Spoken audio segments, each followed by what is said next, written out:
Notre conscience, qui désigne l'acte de la pensée par lequel nous nous saisissons du monde et de nous-mêmes, nous renvoie à l'évidence de notre propre existence.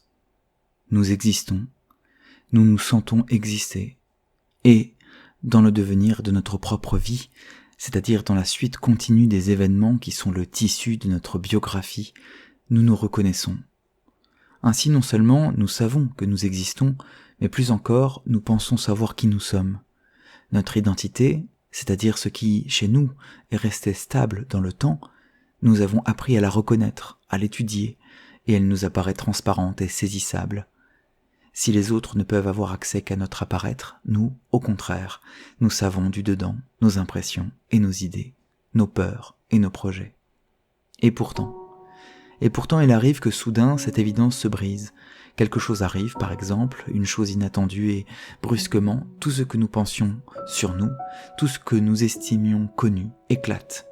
Un homme qui se pensait courageux, robuste, fort, s'effondre face à une catastrophe personnelle et découvre, malgré lui, qu'il ignorait cette part fragile en lui qui aujourd'hui l'oblige à mettre un genou à terre.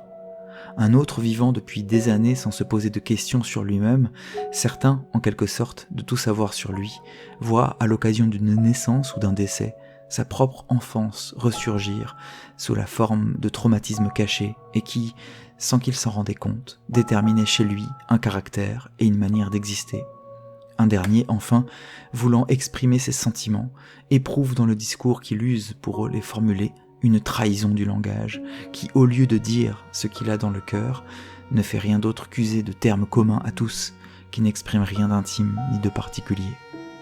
Ainsi nous sommes au cœur de ce paradoxe qui veut que, alors même que nous sommes toujours en notre propre compagnie et qu'il n'y a personne a priori pour dire mieux que nous qui nous sommes, nous-mêmes, malgré tout, nous ne sommes pas certains d'y parvenir. Ou bien parce que nous sommes saisis par une chose nouvelle en nous que nous ignorions jadis, ou bien parce que nous n'arrivons pas toujours à exprimer notre intériorité pour les autres. La vérité de notre propre identité nous apparaît parfois comme impossible à dire, impossible à formuler. Voilà donc la question que nous allons nous poser. Est-ce possible ? Est-ce possible de se dire ? Pouvons-nous dire qui nous sommes ?